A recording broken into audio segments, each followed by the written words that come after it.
Hello student, आपका स्वागत है पीएल इंस्टीट्यूट पर। मैं हूं पीएल सर।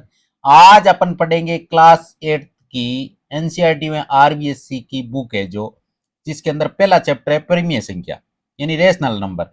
इसका संपूर्ण अध्ययन करेंगे इसी वीडियो के अंदर। पूरा का पूरा चैप्टर हम एक ही वीडियो के अंदर कंप्लीट करेंगे, जिसके अंदर देखो प्रश्नावली 1.1 है, जिसके 1 से 3 तो उदाहरण है और प्रश्न संख्या 1 और 2 है। इसको कंप्लीट इस वीडियो के अंदर सोल्व करेंगे। तो अभी तक आपने वीडियो को लाइक नहीं किया तो फटाफट वीडियो को लाइक कर दो, अपने दोस्तों के साथ शेयर कर दो, और अभी तक आपने चैनल को सब्सक्राइब नहीं किया तो फटाफट सब्सक्राइब करके साथ में जो बेल आइकन है उसे भी दबा दो, ताकि वीडियो का नोटिफिकेशन आपको तुरंत मिल सके।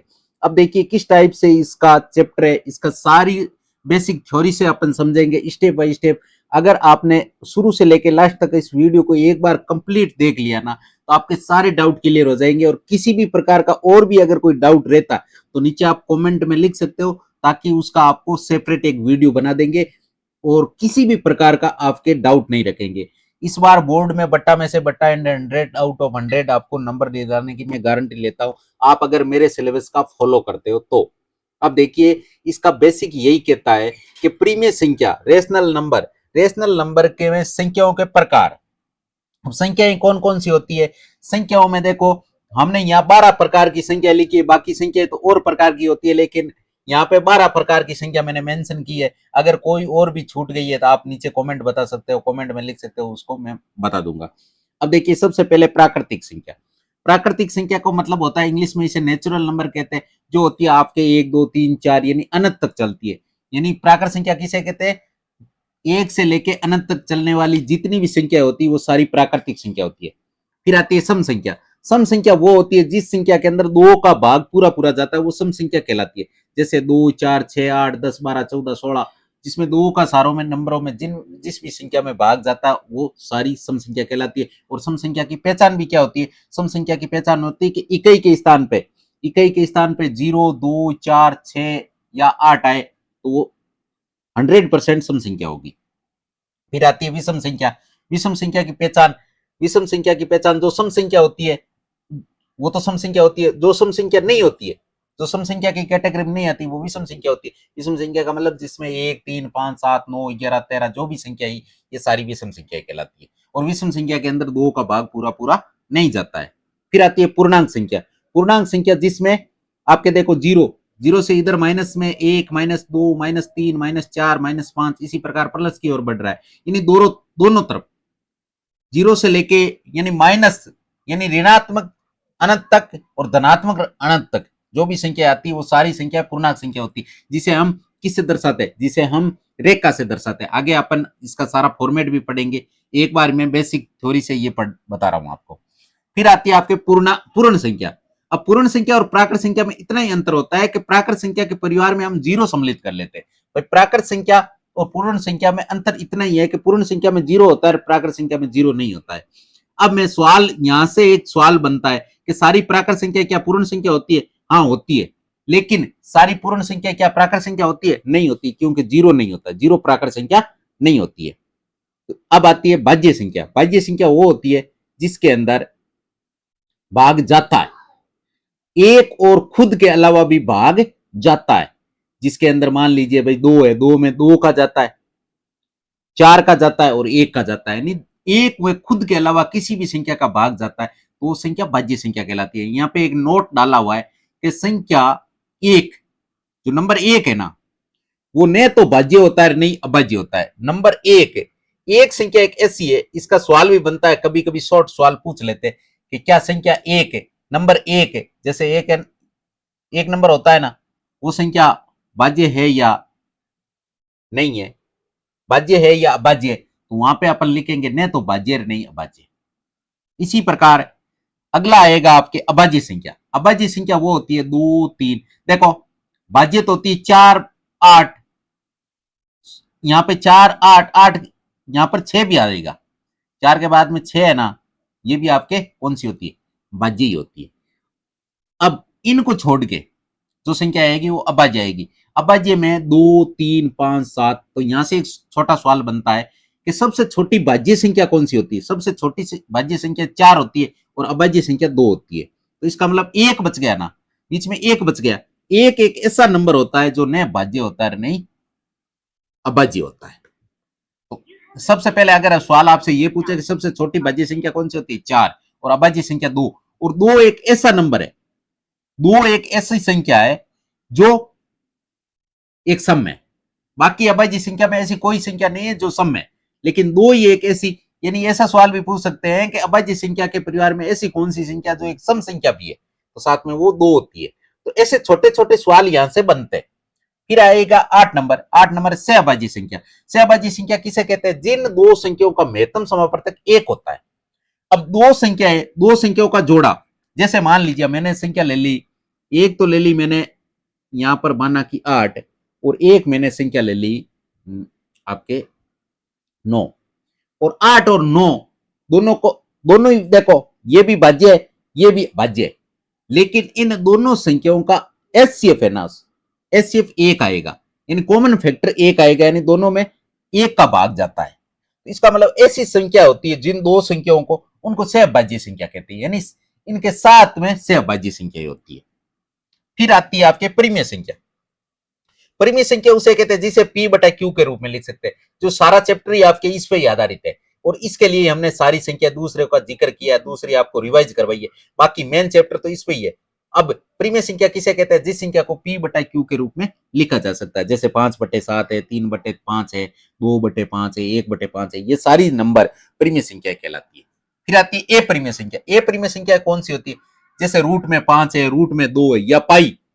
पाई जो आप काम में लेते हो ना, ये वृत्त की परिधि निकालने के लिए 2πr बराबर, तो 2π वो पाई, और उसका मान अपन पाई का मान कितना लेते हैं, पाई का मान हमेशा लेते हैं 22/7, लेकिन एक्चुअल में ये 22/7 है ना, ये पाई के लगभग मान के बराबर है। इसको एक 22/7 एक शॉर्ट फॉर्म में माना गया है, बाकी ये पाई का मान ओरिजिनल मान नहीं होता। पाई तो एक अपरिमेय संख्या होती है जिसका मान निरंतर बढ़ता ही रहता है।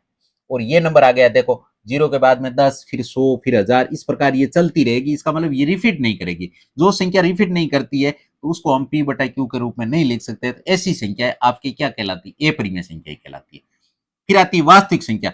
अब जितने भी हमने 1 से 10 तक पॉइंट पढ़े ना, 1, 2, 3, 4, यानी प्राकृतिक संख्या, सम संख्या, विषम संख्या, पूर्णांक संख्या, पूर्ण संख्या, भाज्य संख्या, अभाज्य संख्या, सहअभाज्य संख्या, परिमेय संख्या, अपरिमेय संख्या, ये सारी ही वास्तविक की कैटेगरी में आती है। किसमें आती है, वास्तविक संख्या। यानी हमने 1 से लेकर 10 तक जो भी पॉइंट पढ़े वो वास्तविक में आता है। फिर आती है 12वें अवास्तविक। अवास्तविक नंबर वो होते हैं जिनको हम लिख ही नहीं सकते। जैसे यहां मैंने लिखा है √-25। अब √-25 को आप कभी नहीं लिख सकते हो, तो ऐसा नंबर ये एक अलग ही कैटेगरी का नंबर है, इसको अवास्तविक कहा जाता है। क्यों, क्योंकि यहां पर देखो माइनस के √25 लिखा है मैंने। अब माइनस के √25 होता ही नहीं है। क्यों नहीं होता है, अगर मैं मान लीजिए आपके सामने बोलूं कि -5 को आप गुणा करो -5 से, तो उत्तर क्या आएगा, +5, सॉरी +25। और यहां से अगर मैं बोलूं +5 गुणा +5, तो भी उत्तर कितना आएगा, 25 ही आएगा। अब इसके ऊपर रूट लगाओ और चाहे इसके ऊपर रूट लगाओ, अंदर तो 25 ही आ रहा है ना, अंदर तो 25 ही आ रहा है। इसका मतलब जब इसको बाहर निकालोगे आप तो इसका आंसर 2 मिलेंगे। रूट से संख्या बाहर निकालते ही आंसर 2 मिलेंगे। तो ये एक तो प्लस का मिल सकता है या माइनस का, यानी अंदर वाला जो 25 है, रूट के अंदर जो संख्या लिखी हुई वो प्लस वाले की है या माइनस वाले की, हमें मालूम नहीं होता, इसलिए हम इसका आंसर 2 लिखते हैं। लेकिन ऐसा कभी नहीं होता कि अंदर हम रूट माइनस में नंबर लिख दे। तो इस प्रकार की ये अवास्तविक संख्या अड़क संख्या होती है। इसे अपनी भाषा में, एक साधारण भाषा में अड़क संख्या भी बोल सकते हैं। फिर आता है आपके, अब यहां से आती है पूर्णांक संख्या। अब पूर्णांक संख्या कौन सी होती है, वो संख्या जैसा जिसमें हम रेखा पर दर्शाते हैं। तो ये आपके सामने रेखा बन रखी है, यहाँ पे 0 है, मिड पॉइंट है। इसे इधर तो चल रहा है, देखो +1, +2, +3, +4, और इधर चल रहा है -1, -2, -3, -4। यानी इधर जितनी भी संख्या जाती है उतनी घटती जाती है। ये 4 है ना, -4 -3 से छोटा है, -3 से -4 है, वो क्या है, छोटा है। इधर देखो 0 से 1 बड़ा, 1 से 2 बड़ा, 2 से 3 बड़ा, 3 से 4 बड़ा, यानी 0 से 4 बड़ा। लेकिन इन माइनस में ऋणात्मक की तरफ से ये है ना, ये आपके -1 से बड़ा है, -4 से बड़ा है, यानी इधर संख्याएं बढ़ती जाती है, इधर संख्याएं घटती जाती है। तो यहां से इधर संख्याएं जा रही, इसको ऋणात्मक पूर्णांक के नाम से दर्शाया गया, इधर जा रही, इनको धनात्मक पूर्णांक के नाम से दर्शाया गया। अब यहां पर एक सवाल बनता है कि शून्य न तो धनात्मक पूर्णांक होता है, नहीं ऋणात्मक होता है। शून्य एक मिड वैल्यू होती है, न तो ये धनात्मक यानी प्लस का होता है, नहीं माइनस का होता है। शून्य ऐसा सवाल भी कभी बन जाता है एक छोटा, शून्य कौन सी संख्या होती है, शून्य कौन सा पूर्णांक होता है, धनात्मक होता है या पूर्णांक, तो दोनों ही नहीं होता है, ये नहीं तो धनात्मक होता है नहीं ऋणात्मक होता है। वैसे इसको मानते हैं अपन प्लस का है, ज्यादातर मानते हैं केस में प्लस का ही है, लेकिन न तो ये प्लस का होता है नहीं माइनस का होता है। अगर इससे संबंधित प्रॉपर सवाल आता है ना तो उसकी जगह पे आपको न तो इसको धनात्मक मानना है नहीं ऋणात्मक मानना है। ये एक शून्य एक ऐसा नंबर है जो न तो धनात्मक की कैटेगरी में आएगा नहीं ऋणात्मक की कैटेगरी में आएगा। अब देखो यहां से अपन आगे बढ़ेंगे।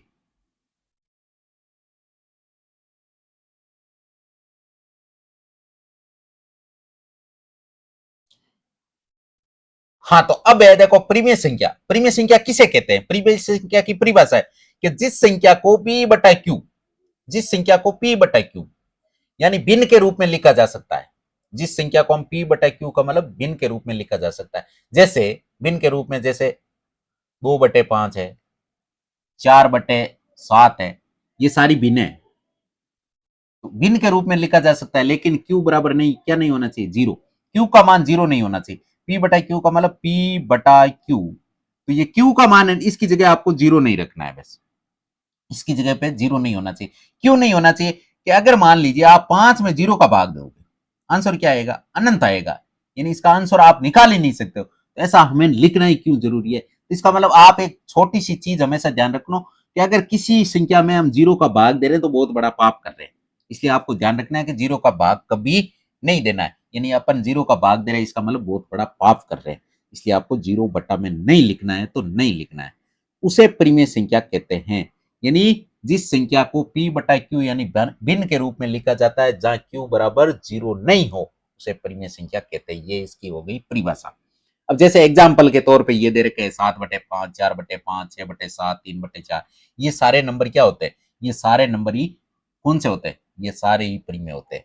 अब यहां से सवाल एक और बनता है कि जीरो भी एक परिमेय संख्या होती है, जीरो होता है ना, जीरो, अब सवाल पूछ ले जीरो एक परिमेय संख्या, ये एक परिमेय संख्या, जीरो एक परिमेय होती है क्योंकि जीरो के बटा में आप एक लिख सकते हो, जीरो के बटा में 5 लिख सकते हो, कोई भी नंबर जीरो के बटा में लिख सकते हो, यानी p बटा क्यू के रूप में इसे लिख सकते हो। इसका मतलब यहां से जीरो भी क्या है, जीरो भी आपकी एक परिमेय संख्या है। अगला है कि परिमेय संख्या जिसकी परिभाषा हो गई, एग्जाम्पल हो गया, एक मिनट ये सेम ही स्लाइड वापस आ गई। अब आता है अगला, परिमेय संख्या धनात्मक और ऋणात्मक होती है। परिमेय संख्या वो धनात्मक भी होती है और ऋणात्मक भी, यानी दोनों तरफ चलती है। यानी देखो यहाँ एग्जाम्पल में ये देखो प्लस की संख्या है, ये माइनस की, और माइनस की संख्या में जैसे ये मैंने लिख रखा है माइनस के 7/5, यानी माइनस मैंने ऊपर लगाया, इसका मतलब ये ऋणात्मक संख्या है। मैंने माइनस यहां देखो दूसरी संख्या में नीचे लगाया, इसका मतलब ये भी आपके संख्या माइनस की है। अगर मैंने दोनों के बीच में लगा दिया तो भी ये माइनस की है, ऊपर लगा दिया तो भी माइनस का है, यानी यहां से मैंने अलग अलग बताया। यानी आप संख्या चाहे माइनस का 4/5 लिखो तो भी ये ऋणात्मक होगी, आप 4/-5 लिखोगे तो भी ये ऋणात्मक होगी, यानी इसके बराबर ही होगी। अगर आप ऐसे लिखो इनके बीच में लगा के 4/5 करो तो भी ये क्या होगी, तो भी आपके ऋणात्मक संख्या ही होगी। अगर आपने ऐसा लिख दिया कि माइनस के 4/-5, इसका मतलब माइनस से माइनस कट जाएगा, ये एक धनात्मक संख्या हो जाएगी। इसका मतलब अगर आप माइनस अंश की जगह पे लगा रहे हो चाहे हर की जगह पे लगा रहे हो या दोनों के बीच में लगा रहे हो, वो संख्या ऋणात्मक ही होगी। आप हमेशा ये बात ध्यान रखना। अगर आपने अंश और हर दोनों में माइनस लगा दिया, इसका मतलब वो माइनस माइनस कट के प्लस की संख्या बन जाएगी। इसलिए आपको ध्यान रखना, अगर ऋणात्मक संख्या है तो आप ऊपर भी लिख सकते हो माइनस को और नीचे भी लिख सकते हो। अगर आपका आंसर आ रहा है, आप सोच रहे हो कि मैं माइनस को कहां लगाऊं, तो माइनस को आप ऊपर भी लगा सकते हो, यानी 4/5 लिख दो, या फिर 4 आप माइनस का 5 लिख दो, या फिर यहां पे लिख के 4/5 लिख दो। अब तीनों ही नंबर आपने लिखे हैं तो तीनों ही एक ही कैटेगरी के हैं, तीनों की संख्या का मतलब एक ही है कि भाई ये माइनस के 4/5 है, ये भी माइनस की 4/5 है, ये भी संख्या माइनस की 4/5 है। तो इसमें कंफ्यूज आपको बिल्कुल 1% भी नहीं होना है, ये आपको ध्यान रखना है। उसके बाद में आती है परिमेय संख्या। अब परिमेय संख्या के कुछ गुण धर्म होते हैं, यह आपको गुण धर्म है ना, पहले चैप्टर के अंदर ये गुण धर्म आपको याद रखने हैं। भाई कौन कौन से गुण धर्म होते हैं, जैसे सेवृत, सेवृत को क्लोजर कहते हैं, क्लोजर सेवृत, इसका अपन आगे बेसिक से सारी डिटेल से इसको समझेंगे, इसलिए आप नजरें थमाए रखें। फिर आता है कर्म विनिमय, यानी कर्म चेंज करने वाली कैटेगरी भी बताएंगे। फिर आता है सातचर्य, यानी ये 3 प्रकार की कैटेगरी होती है, तीनों प्रकार से अपन इस चैप्टर में सवाल करेंगे। अब देखो उसके बाद में सेवर्थ गुणधर्म यानी क्लोजर। क्लोजर को हम कैसे पढ़ते हैं कि परिमेय संख्याओं का योग, घटाना, गुणा और भाग करते हैं तो उत्तर परिमेय संख्या होता है। अब देखो परिमेय संख्या का मतलब जैसे मैंने एक नंबर लिखा है 4/5 और इधर से नंबर लिखा है मैंने 1/2। एक मिनट, 1/2। अगर हमने इन दोनों संख्याओं को जोड़ा, प्लस किया, सेवृत का मतलब यही होता है। अगर हमने प्लस किया इसका मतलब दोनों का एलसीएम लेंगे। दोनों का एलसीएम लेंगे तो एलसीएम क्या मिलेगा, 5 और 2 का एलसीएम 10 होता है। 10 में 5 का भाग देंगे, 2 बार जाएगा, 2 को 4 से गुना करेंगे तो यहां से 8 आएगा। प्लस 10 में 2 का भाग 5 बार, 5 एकम 5। अब देखो यहां से हमें आंसर कितना मिला, 8 5 13/10। तो 13/10 क्या है, परिमेय संख्या है। इसका मतलब अगर आपने दो संख्याओं को जोड़ा है, तीन परिमेय संख्याओं को जोड़ा है, चार परिमेय संख्याओं को जोड़ा है तो आंसर हमें क्या मिला है, परिमेय संख्या मिला है। वापस क्या मिला है, परिमेय संख्या। अब सेम ही आपके माइनस में भी अगर आप माइनस करोगे तो भी आपको आंसर परिमेय संख्या ही मिलेगा। अगर आप गुणा करोगे तो भी परिमेय संख्या मिलेगा, अगर आप भाग दोगे तो भी आंसर क्या मिलेगा, परिमेय संख्या। तो यहां से आपको इतना ही ध्यान रखना है कि सेवर्थ अगर गुणधर्म आ गया, अगर सेवर्थ गुणधर्म आ गया तो परिमेय संख्याओं का योग, घटाना, गुणा या भाग करते तो उत्तर हमेशा परिमेय संख्या ही मिलता है। जैसे योग में a/b प्लस c/d, और अगर घटा रहे हो, चाहे गुणा कर रहे हो, चाहे भाग कर रहे हो, चारों ही क्रियाएं अगर आप कर रहे हो तो इसका आंसर हमेशा परिमेय संख्या ही मिलेगा। ये बात आपको ध्यान रखनी है। ठीक है, आपको ध्यान क्या रखना है कि अगर परिमेय संख्या में परिमेय संख्या जोड़ते हैं तो हमें परिमेय संख्या मिलती है। अगर परिमेय संख्या में से परिमेय संख्या घटा रहे तो भी क्या मिलेगी, परिमेय संख्या। अगर आप परिमेय संख्या को परिमेय संख्या से गुणा कर रहे हो तो भी आपको मिलेगी परिमेय संख्या, और अगर परिमेय संख्या में परिमेय संख्या का भाग दे रहे हो तो भी आंसर क्या आएगा, परिमेय संख्या। तो यहां से हमने ये चीज सीखी है। फिर अगला है आपके कर्म विनिमय। कर्म विनिमय को कॉम्युटेटिव कहते हैं। जिन परिमेय संख्याओं के कर्म को बदल देते, एक जगह से दूसरी जगह बिठा देते हैं, यदि उनके उत्तर में कोई परिवर्तन नहीं आता हो उसे कर्म विनिमय कहते हैं। वहां पे कर्म विनिमय नियम लगता है। अब ये नियम किन किन में लगेगा वो यहां से अपन देखते हैं। देखो प्लस का, अगर आपके सामने सवाल आ गया भाई 4/5 प्लस के 5/10, 4/5 प्लस 5/10, अगर इसको जोड़ोगे तो आप यहां से इनके लोगे एलसीएम, कितने आएंगे 10। 10 में 5 का भाग 2 बार, 4 दूनी 8, फिर प्लस 10 में 10 का भाग 1 बार, 5 एकम 5, 8 5 कितने हो गए 13। यहां से आपके आंसर कितने मिल गए, 13/10। अब कर्म का चेंज का मतलब अगर मैंने लिख दिया 5/10, अगर 5/10 लिख दिया और इधर लिख दिया 4/5, यानी इसका क्रम चेंज कर दिया हमने। भाई इधर वाली संख्या इधर लिख दी, इधर वाली इधर लिख दी, तो भी देखो एलसीएम कितना आएगा, एलसीएम आएगा 10। 10 में 10 का भाग 1 बार, 1 का मतलब 5 से गुना करोगे 5 एकम 5, फिर 10 में 5 का भाग दोगे 2 बार, 2 को 4 से गुना करोगे 8, तो 8 5 13/10। देखो क्रम चेंज करने पे भी आंसर क्या आ रहा है, सेम आ रहा था। इसका मतलब अतः परिमेय संख्याओं के योग की संक्रिया के लिए क्रम विनिमय नियम का पालन करती है। यानी योग के लिए क्रम विनिमय का नियम पालन करती है, यानी जोड़ के लिए तो ये पालन कर रही है। आगे देखेंगे घटाना। अब व्यकलन यानी घटाना, अगर अपन घटा रहे का मतलब जैसे अभी वाला सवाल है, कि जिसके अंदर a/b है, इसको हमने क्या माना, a/b को हम जैसे मान लेते 4/5 और b/c को मान लो आप 3/10। ठीक है, दोनों नंबर मान लिए। अब सबसे पहले तो a/b यानी 4/5 माइनस 3/10, अगर इनका एलसीएम लोगे 10 आएगा। 10 में 5 का भाग 2 बार, 2 यानी 4 दूनी 8, और 10 में 10 का भाग 1 बार, 1 को 3 से गुना करेंगे 3, तो 8 में से 3 गया तो 5, 5/10, यहां से वापस काटोगे तो 1/2 आ जाएगा। इसी प्रकार अगला इसमें दूसरे में देखते हैं अपन, तो दूसरे में देखेंगे तो दूसरा क्या आ जाएगा, दूसरा है आपके भाई क्रम चेंज कर दो, यानी 3/10 पहले लिख दो और 4/5 है वो बाद में लिख दो। अब इनका एलसीएम लेंगे तो 10 आएगा एलसीएम। 10 में 10 का भाग 1 बार, 1 को अगर 3 से गुना करोगे 3, माइनस 5 का भाग 10 में 2 बार, 4 दूनी 8, तो यहां से आपका आंसर क्या आएगा, यहां से आपका आंसर आएगा -5/10। तो इसमें देखो माइनस के 5/10 आया, इसमें प्लस के 5/10 आया, इसका मतलब आंसर चेंज हो गया ना, आंसर चेंज हो गया। तो यहां से अपन इससे डिस्कस क्या निकलेगा, परिमेय संख्याओं के घटाने की संक्रिया के लिए क्रम विनिमय नियम का पालन नहीं करती है, यानी जोड़ने में करती है लेकिन घटाने में नहीं करती है। यहाँ पे स्पष्ट नीचे लिख रखा है मैंने, अतः परिमेय संख्याओं को घटाने की संक्रिया के लिए क्रम विनिमय नियम का पालन नहीं करती है। फिर आएगा आपके कर्म विनिमय। कर्म विनिमय तो अपन पढ़ ही रहे, अब पढ़ेंगे गुणा। भाई जोड़ पढ़ ली, बाकी पढ़ ली, अब पढ़ेंगे गुणा। गुणा पढ़ेंगे, गुणा में आपके जैसे भाई 4/5 इंटू आप लिखोगे 10/8, 10/8।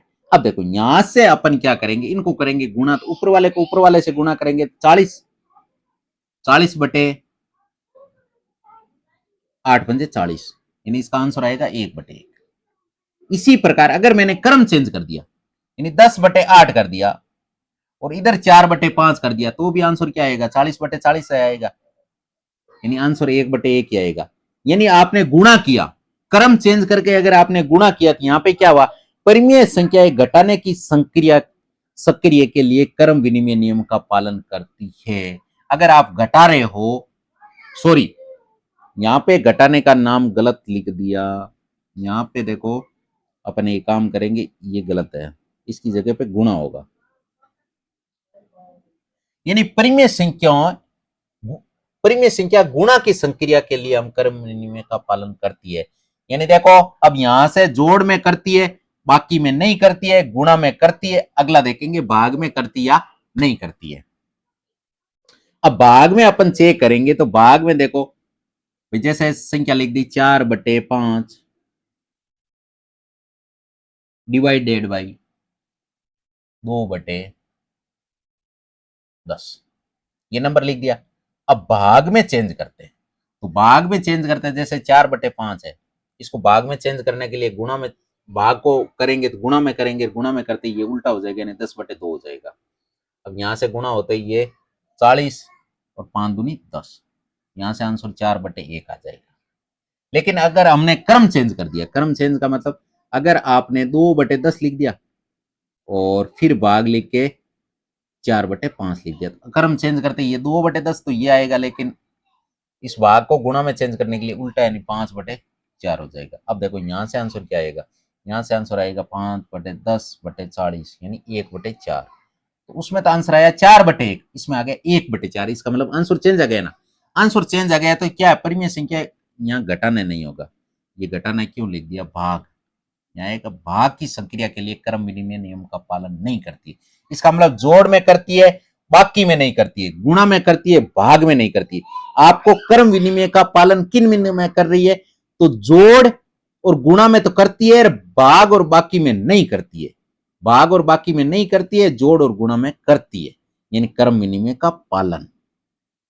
फिर आएगा सातचार्य। अब सातचार्य का मतलब क्या होता है, सातचार्य का मतलब होता है कि जैसे नंबर आपके सामने लिख रखा है a/b, ये लाइन ऐसे ही लिख दी, रिपीट हो गई, ये लाइन नहीं होनी चाहिए, ये तो वैसे पीछे वाली लाइन सेम ही है। अब आपने देखो यहां से आपके नंबर लिख रखा है, जैसे a/b प्लस c/d, आपके नंबर लिख रखा है भाई, जैसे इसको कोष्टक में लिख दिया, कोष्टक को पहले सरल करते हैं, a+b plus c+d plus e+f। इधर क्या किया हमने, a+b को खुला रख दिया और पीछे वाले पे कोष्टक लगा दिया, इसका मतलब हमने क्या कर दिया, यहां से चेंजमेंट कर दिया। अगर यहां से चेंजमेंट कर देते, कोष्टक को चेंज कर देते, कोष्टक का मतलब पहले इसको सोल्व करेंगे और बाद में इसको करेंगे, इसी प्रकार पहले इस कोष्टक को सरल करेंगे फिर ये करेंगे, तो इसको कहते हैं सातचर्य नियम। अब यहां से अपन नंबर जैसे मैं a/b को 1/2 लिखता हूं और c/d को मैं लिखता हूं 4/5 और e/f को लिखता हूं 1/4। यहां से ये नंबर आगे अगर इनको जोड़ना है तो सबसे पहले ए बी यानी 1/2 प्लस सी डी कितना है 4/5, इनको पहले जोड़ लो फिर जोड़ेंगे 1/4 को।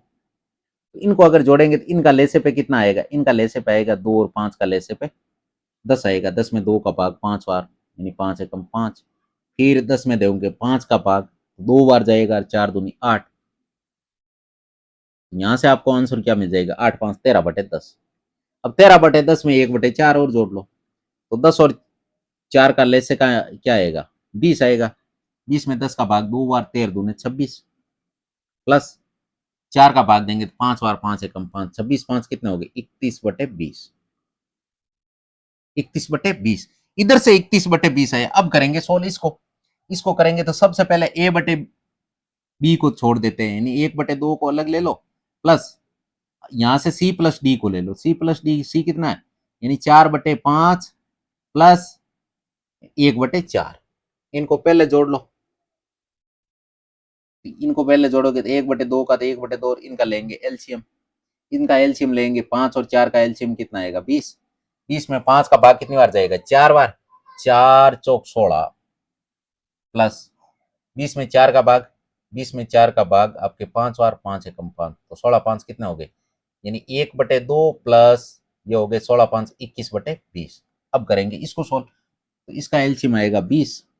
20 में 2 का भाग 10 बार, 10 एकम 10, प्लस 20 में 20 का भाग एक बार, एक को 21 से गुणा करने पे 21, और 10 और 21 जोड़ने पे 31/20। तो यहाँ से भी कितना आ रहा है, 31/20, और यहाँ से भी कितना आ रहा है, 31/20। इसका मतलब परिमेय संख्याओं की योग संक्रिया के लिए साचार्य नियम पालन करती है, यानी योग में करती है, योग में करती है। अब चलते आगे, घटाने में चेक करते हैं, घटाने में और चेक कर लो, लेकिन ये घटाने में आपको, अब देखो मैंने बता दिया, आप घटा के चेक भी कर सकते हो, बाकी इसमें पालन नहीं करती है। सचार्य में देखो, चाहे कर्म विनिमय हो चाहे साचार्य हो, इनमें जोड़ में दोनों में करती है, घटाने में दोनों में नहीं करती है, गुणा में दोनों में करेगी, और भाग में दोनों में नहीं करेगी। इसका मतलब यहां से आपके मेन टॉपिक यही है कि आपके अगर चाहे कर्म विनिमय हो चाहे साचार्य हो, दोनों के अंदर ही ये जोड़ में नियम पालन करेगी, बाकी में नहीं करेगी, गुणा में करेगी, भाग में नहीं करेगी, ये आपको ध्यान रखना है। फिर है देखो, ये जोड़ बाकी गुणा भाग चारों मैंने बता दिए। अब यहां से आपके इसके सवाल स्टार्ट होते हैं। अब देखो आपके सामने ये सवाल है, इस सवाल को अपन सोल्व करेंगे। जैसे उदाहरण है ये 3/7 प्लस माइनस के 6/11 प्लस फिर कोष्टक माइनस के 8/21, कोष्टक बंद, प्लस 5/22। अब देखो इसको आप सीधी साधारण विधि से भी कर सकते हो, लेकिन अगर हम साचार्य विधि से करें, सचार्य विधि से करें, सॉरी इसको करते हैं कर्म विनिमय नियम से, यानी कर्म चेंज कर दो। कर्म चेंज करेंगे तो अपन क्या करेंगे, जैसे 3/7 है ना, इसके पास अपन लिख देते हैं माइनस का 8/21, क्योंकि ये तो इसमें तो काम करेगा, प्लस जो प्लस में तो करेगा नियम। और अगर हमने लिख दिया, ये लिख दिया, उसके बाद में क्या आएगा, उसके बाद में अपन लिख देंगे ये वाला, यानी प्लस माइनस, यानी कर तो प्लस ही रहे। अब माइनस का 6/11 ये नंबर, और ये नंबर लास्ट में लिख देंगे 5/22। अब यहां से अपन इसको सोल्व करेंगे, तो देखो ये पार्ट अलग सोल्व करो, ये पार्ट अलग सोल्व करो, बीच में प्लस का सिंबल है। इसको अगर सोल्व करेंगे तो यहां से एलसीएम आएगा आपके 7 और 21 का एलसीएम 21 आएगा। 21 में 7 का भाग 3 बार जाएगा, 3 को 3 से गुणा करने पर 9 आएगा। यहां से प्लस माइनस कितने आ रहा है, माइनस आएगा। 21 में 21 का भाग एक बार, एक को अगर 8 से गुणा करोगे 8, और प्लस माइनस माइनस, इसी प्रकार प्लस। यहां से आप जब इन दोनों का एलसीएम लोगे, 11 और 22 का एलसीएम आएगा 22। 22 में 11 का भाग 2 बार, 2 को अगर 6 से गुणा करोगे तो 6 दूनी 12, यानी यहां से माइनस का 12 मिलेगा आपको। किसका मिलेगा, माइनस का 12। फिर क्या आ रहा है, प्लस 22 में 22 का भाग एक बार, एक को अगर 5 से गुणा किया तो 5 एकम 5। इसी प्रकार अगर इसको लिखोगे तो 9 में से 8 गया तो 1, यानी 1/21, प्लस माइनस के 12 और प्लस के 5, तो यहां से आपके माइनस के कितने मिल जाएंगे, यहां से माइनस के मिल जाएंगे 7, माइनस के 7/22। अब लेंगे, इसको करेंगे सोल्व, तो 21 और 22 का लेंगे एलसीएम। 21 और 22 का एलसीएम क्या आएगा, 21 और 22, यानी 21 को 22 से गुणा करेंगे, 21 इंटू 21 कितने होते हैं, 484, जिसमें 21 और जोड़ दो, क्योंकि 21 को 21 से गुणा करोगे 484 हो जाएगा, फिर 21 जोड़ोगे तो 22 से गुणा हो जाएगा, तो यहां से आपके 462 आएगा। अब 462 में आप 21 का भाग दोगे, जब भाग दोगे ना तो आपके 22 बार भाग जाएगा, पक्का 22 बार जाएगा, 22 से कम, यहां से आपके 22 प्लस अगर आपने 462 में 22 का भाग दिया तो 21 बार जाएगा, 21 को 7 से गुना करते हो तो माइनस का 147 आएगा। अब देखो प्लस माइनस माइनस, इसका मतलब माइनस के तो 147 है और प्लस के 22 है, तो यहां से आपके माइनस के ज्यादा कितने, 125 ज्यादा है, यानी माइनस के 125 बटे 462, यानी इसका आंसर क्या आ जाएगा, माइनस के 125 बटे 462। कौन से नियम से, क्रम विनिमय नियम से, क्रम विनिमय नियम से। वैसे तो इसमें कोई नियम का नाम नहीं लिख रखा है, बाकी आपने क्रम विनिमय से यानी क्रम चेंज करके इसको सोल्व कर लिया। फिर आपके सेकंड उदाहरण कि माइनस के 4/5 गुणा 3/7 इंटू 15/16 इंटू माइनस के 14/9, इसको सोल्व करेंगे। यानी आपके सवाल क्या है भाई, ये माइनस का नंबर है 4/5 इंटू 3/7 इंटू 15/16 इंटू माइनस का 14/9, इसको भी क्रम विनिमय से नहीं, इसके भी क्रम चेंज करेंगे। इसके क्रम चेंज करेंगे तो यहां से देखो माइनस के 4/5, अब ये संख्या उठा लो यहां से, यानी 15/16। अब आपके नंबर क्या आ गया, अब आ जाएगा आपके 3/7 गुणा, आप यह लिखोगे माइनस का 14/9। अब ये कोष्टक क्यों लगाया है, क्योंकि इंटू और माइनस का सिंबल साथ में नहीं लगता है, इसलिए यहां पे हमने कोष्टक लगाया।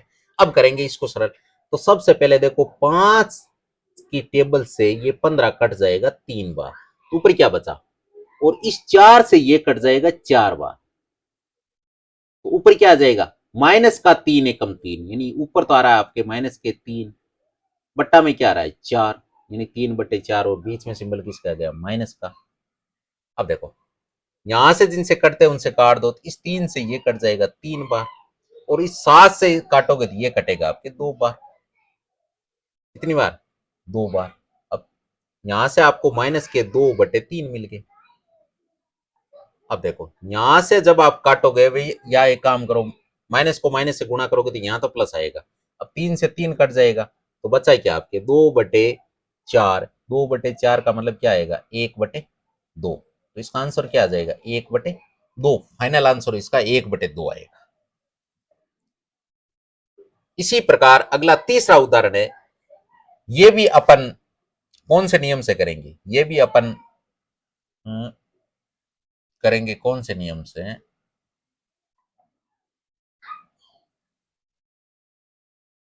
एक मिनट, इसको आप ऐसा करते हैं, इसको सोल्व करते हैं, इसको सोल्व करते हैं तो ये पार्ट अलग सोल्व होगा। देखो सवाल क्या कह रहा है, 2/5 इंटू माइनस के 3/7, माइनस का 1/14 माइनस के 3/7 इंटू 3/5। अब इसको सोल्व करेंगे, सबसे पहले ये पार्ट सोल्व करेंगे।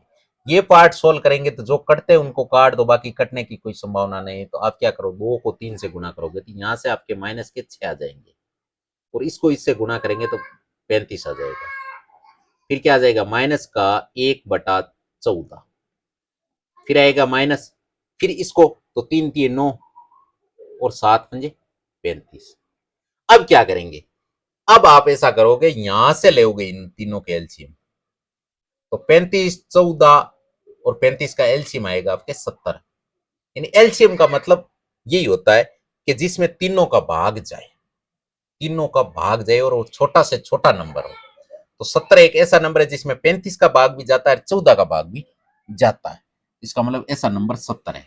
अब आपको क्या करना है, यहां से लेसे पे ले लिया, लेसे पे लेने के बाद में आपको क्या करना है, जैसे 70 में सबसे पहले 35 का भाग देना है। अब 35 का 70 में भाग दोगे तो भाग कितनी बार जाएगा, भाग जाएगा आपके 2 बार। अब 2 को गुणा किससे करोगे आप, माइनस के 6 से, पहले का काम हो गया, फिर माइनस। अब 70 में 14 का भाग दोगे तो 70 में 14 का भाग कितनी बार जाएगा, 70 में 14 का भाग जाएगा 5 बार। अब 5 को गुणा आप किससे करोगे, 1 से, फिर माइनस। अब 70 में 35 का भाग 2 बार, अब 2 को गुणा किससे करोगे, 9 से। अब यहां से जब आप इस सवाल को सोल्व करोगे तो माइनस के 6 दूनी 12 माइनस के 5 एकम 5 और माइनस के 9 दूनी 18 बटे 70। इसका मतलब तीनों ही नंबर माइनस के, इसका मतलब माइनस से ये जुड़ जाएंगे।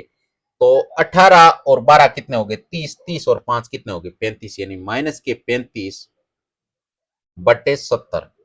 यहां से आपके कट जाएगा, ये 35 की टेबल से ही कटेगा। किसकी टेबल से कट जाएगा 35 की, यानी 35 एकम 35 और 35 दूने 70, यानी माइनस का 1/2 इसका आंसर आएगा। इसका आंसर क्या आ जाएगा माइनस का 1/2। इसका फाइनल आंसर आया माइनस का 1/2। अब है आपके देखो पहला प्रश्न, और पहले प्रश्न के यानी यहां से आपके प्रश्नावली, वो तो आपके एग्जाम्पल थे। अब है आपके प्रश्नावली। प्रश्नावली के अंदर निम्नलिखित प्रत्येक में गुणनखंड के अंतर्गत उपयोग किए जाने वाले गुणधर्म यानी गुण का नाम लिखना है। यानी इनमें कौन कौन सा गुणा, कौन सा नियम लगा गया। तो यहां देखो, यहां पे माइनस के 4/5 को गुणा किससे किया गया 1 से, और यहां पर गुणा किससे किया गया 1 को वापस माइनस के 4/5 से किया।